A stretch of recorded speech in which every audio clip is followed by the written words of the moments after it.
Okay, welcome back to machining a Blade Runner blaster.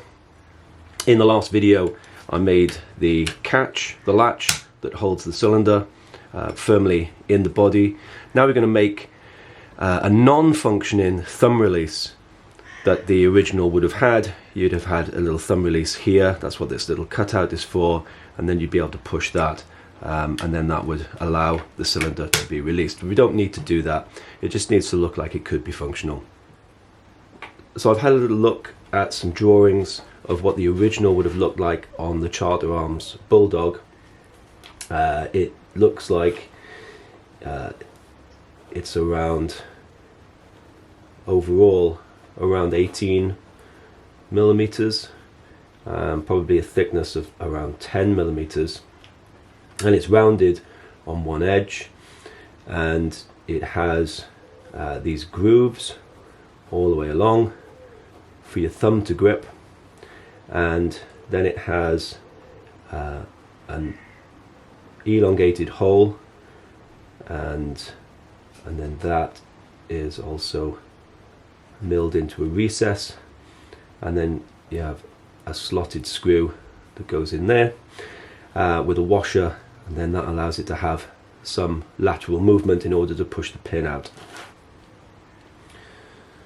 If we look at it from the side, it looks like it's kind of like that shape, bit of a thumb shape, and on the back there's a pin that would push it, some kind of mechanism.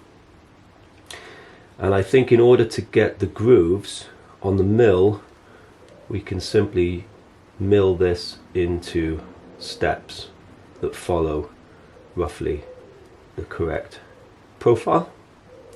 That seems to be the easiest way to do those grooves. And then in order to hold it in the vise while I'm doing that, I'll try to machine it out of a larger piece and then cut it off here before milling it flat on the back, and then putting this stud in after as the final part of the operation. Right, let's find some stock. So I found this bit of aluminium. Unfortunately it's 12.5 millimeters thick, so I'm going to have to mill it down a little bit first to make it 10 millimeters for this thickness, and I can do that side milling, and that means that I can just keep it in the vise in the mill machine and do all of the operations that I need to do before it's time to cut it off. I had another look at some pictures. I think the overall thickness of this at the highest point is probably only around 7 millimeters, probably 6 millimeters for the shaped part, and then a base to give it some kind of rigidity of around 1 millimeter, 1.5 millimeters, something like that. So we don't have to mill very much off here. So I've got it set up in the mill, and I've got a 7mm end mill, and we're going to just take this down from 12.5 millimeters to 10 millimeters just in the top section. That's approximately 100,000ths of an inch, because the Dore Westbury mill has an imperial dial. So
Oh yeah, that's 10.24. Just do a very light pass.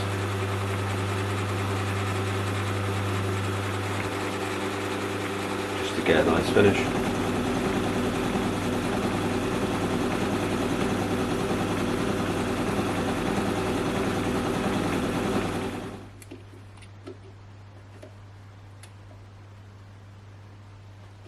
Hmm.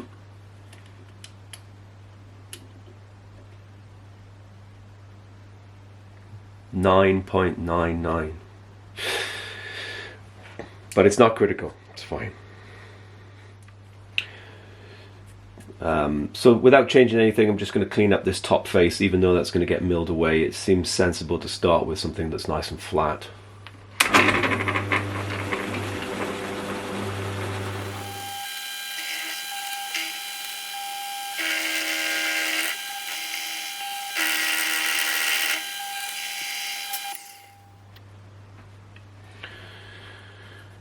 Okay, so the part that we want is going to be 18 millimeters long. That was terrible. Let's just, and we want it to have some kind of base.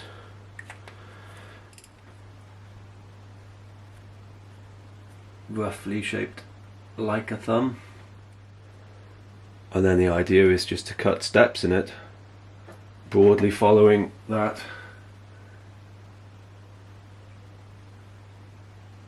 curve. It looks messy at the moment, but it'll probably work. And I think that the grooves should be spaced around 40 thousandths. I think I worked out 40 thou is approximately 1 millimeter. So the idea is we move 40 thou and then go a little bit deeper, and the depth is intended to follow broadly this curve. A little bit first, just to see what we get.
Okay, so we'll just measure 18 and mark which one of these grooves is the very last one. So that one, so we can remove it there.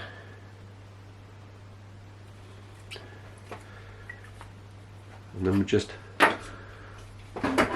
mill down to the end of the shoulder so that we know where the part actually ends.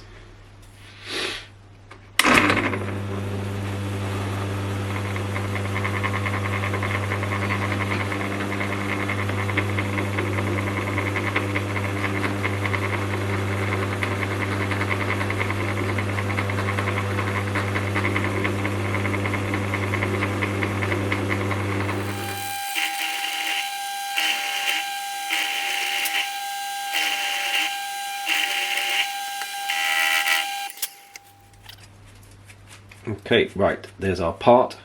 Now we need to know where to put the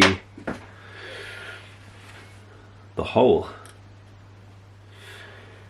Right, so now we want to find a position to drill the elongated hole. It's essentially a 4mm slot. And so I've scribed a line on this shoulder here, on this part, the bit of the block that isn't going to be part of the part. And I've scribed a line that's 5mm in, so hopefully that will be on the center. Then I can center the center drill on that line and then move it into the position that we want the slot.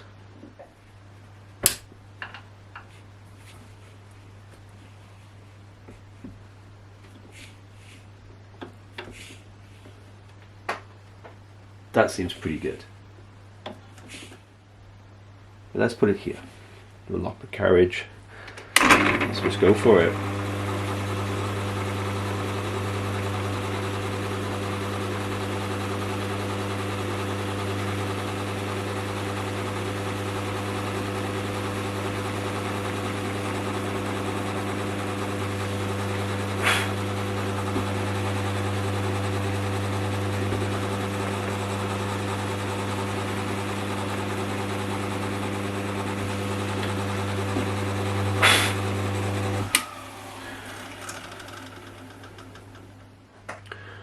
So I've got a 4mm center cut in end mill, so I can just plunge down, use that to make the first side of the hole.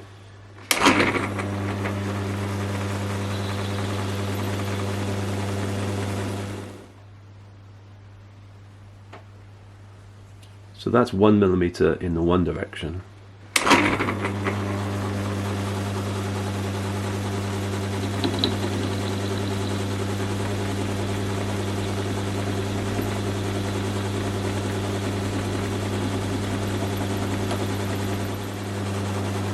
Now we'll try moving 1mm in the other direction.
Okay, so I put the 8mm cutter back in, and that should be centered then over the furthest part of the hole. So I've marked where that is, right, and then I'm just going to mill progressively that way until I get to that mark and the depth that we want.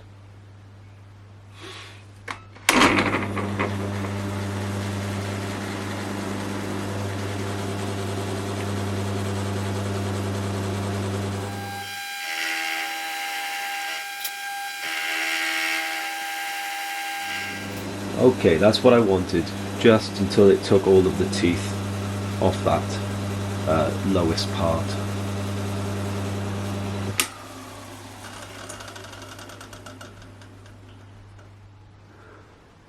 Got the groove and the recess, and these steps came out quite well as well. It's got a reasonable thumb shape. We just have to separate it from this block now on the bandsaw, then go back to the mill and mill this bottom face flat and put a stud into this side that can then go into a hole on the body.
not able to go very deep at all here, but hopefully it'll be enough to get a few threads in.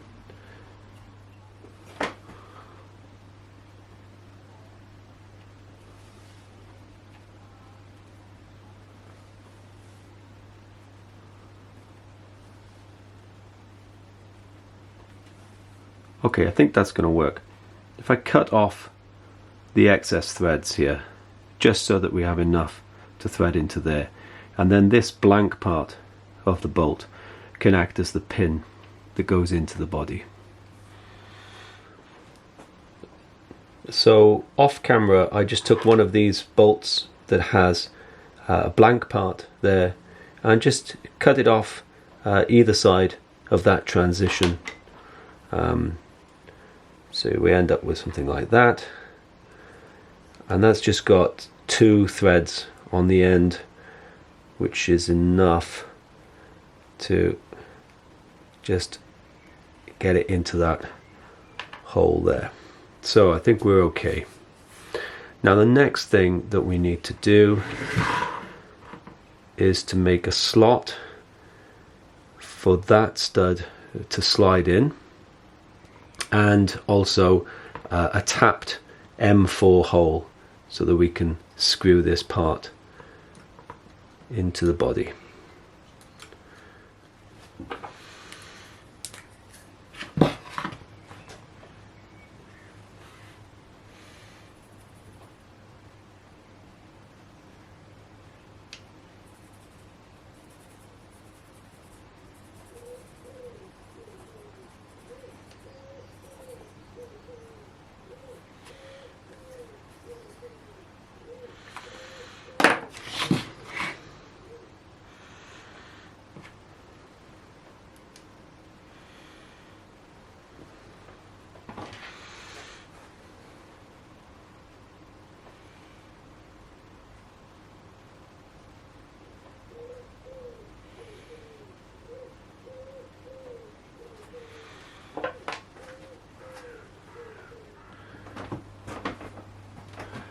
Okay, I've had to dismantle quite a lot of the blaster in order to get this to sit in the vise. So let's drill and tap this M4 hole first.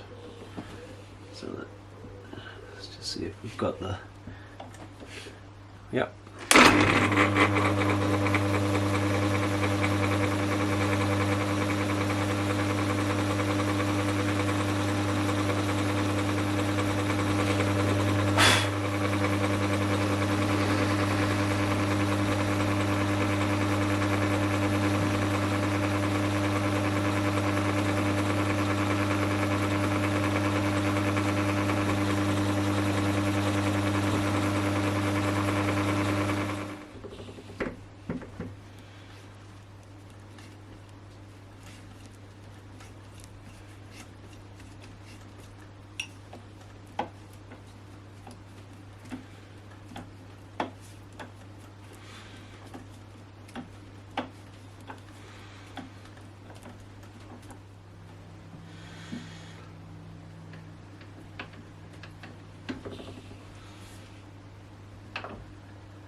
Okay, so I've put it back together.